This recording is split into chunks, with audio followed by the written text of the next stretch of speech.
U.S. could have won over the weekend to lock things up. They looked like the better team against England, but ended up with the draw. It rarely is as simple as win and you have your spot. That's the spot that the U.S. finds themselves in. You look at that bottom line, though, they have not performed well during match day threes. Give me some keys. Tell me what you're looking at here for the U.S. to advance to the round of 16.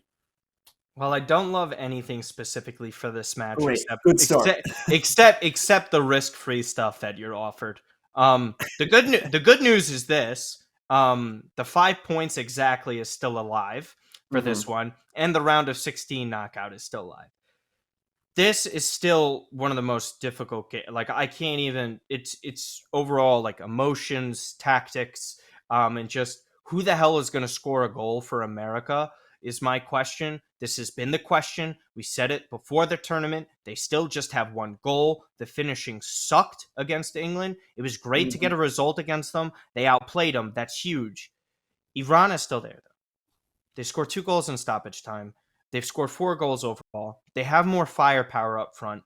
I'm worried about it. There's decent plus money bets on unders because if you think it's going to be that sort of tactical battle, see, this is the interesting thing when teams have the opportunity to qualify. There's 2 sides to the coin. There's the Wales going for everything, and then there's the Iran playing it nice, and we're going to put ourselves in the best position to end up winning or getting points out of this. Because Iran, they don't have to win.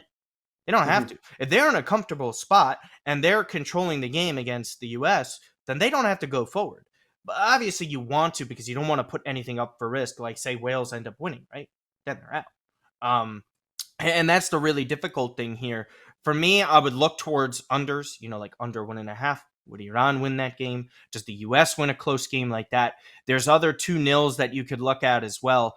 I don't see this being a really high-scoring match, and I don't see it coming from Americans. I do think there will be opportunities, but that's solely up to you to decide if you think the finishing is going to show up. For me, I just don't see it with Team USA.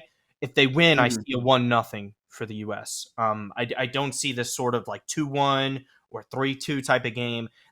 I just don't think they can match that unless it comes down to penalties and stuff like that, where they're getting penalties in that. There's obviously not penalties to progress to the next round, but that's the only way I see this going positive for the U.S. It was a good tournament, but they lacked the thing that we knew they lacked. And also, Greg Berhalter, you can't rely on the guy. He's not playing Gio Reyna. He's saying that he's injured with an ankle, and then it comes out and says that Gio wasn't actually hurt, and then there's rumors saying that they told him to lie about the injury. So we don't know what's going on there. We don't know if that's friction. We don't know if it's bad tactics. You don't want to bet on unknown. So for me, this is solely a gut thing if you're going with this because everything is screaming that the U.S. isn't going to do this in terms of a win or a comfortable one. So we'll see what happens. The midfield has been unbelievable. I will say that.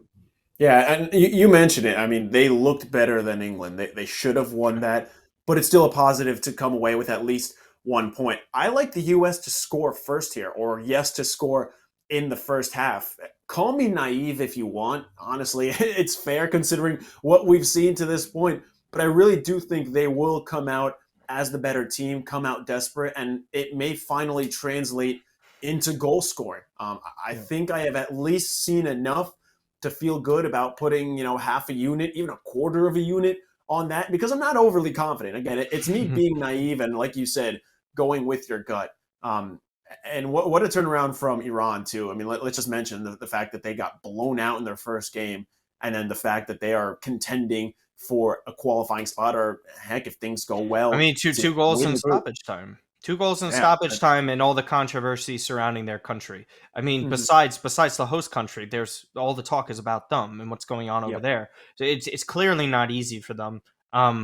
And again, if you like storylines, you like narratives, that's something to rally behind. But I guess if you're living in the U.S. and watching this, I understand why you wouldn't.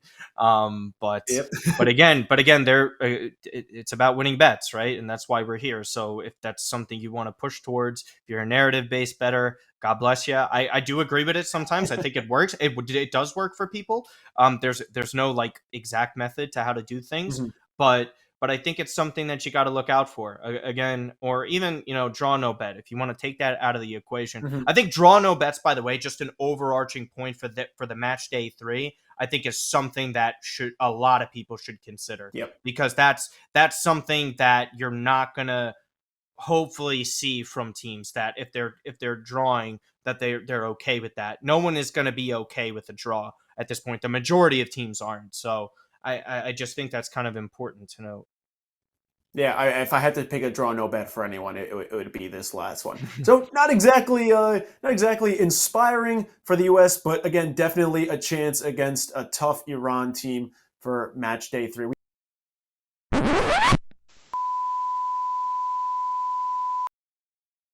Damn, you're still here? Good on you for making it to the end of this video. If you want to see the rest of this episode and more awesome content like The Drive with Jeff Feinberg, PGA Tour event, Live Golf event, does not matter. He has your best bets. Or how about if you need your NFL picks? The Huddle, Pam Maldonado, Pat Mayo, Ross Tucker, and Brian Matthews. Your best bets, your best teasers, and everything you need to know that's going on in the NFL. Week in and week out, those are the places to be. Make sure you're subscribing on our social channels to know about our next giveaway. Like for November, $500 on us. All you have to do is subscribe on YouTube to get one entry, and if you want to comment on any recent video, tell us how you spend those $500 and you're automatically entered for a second entry.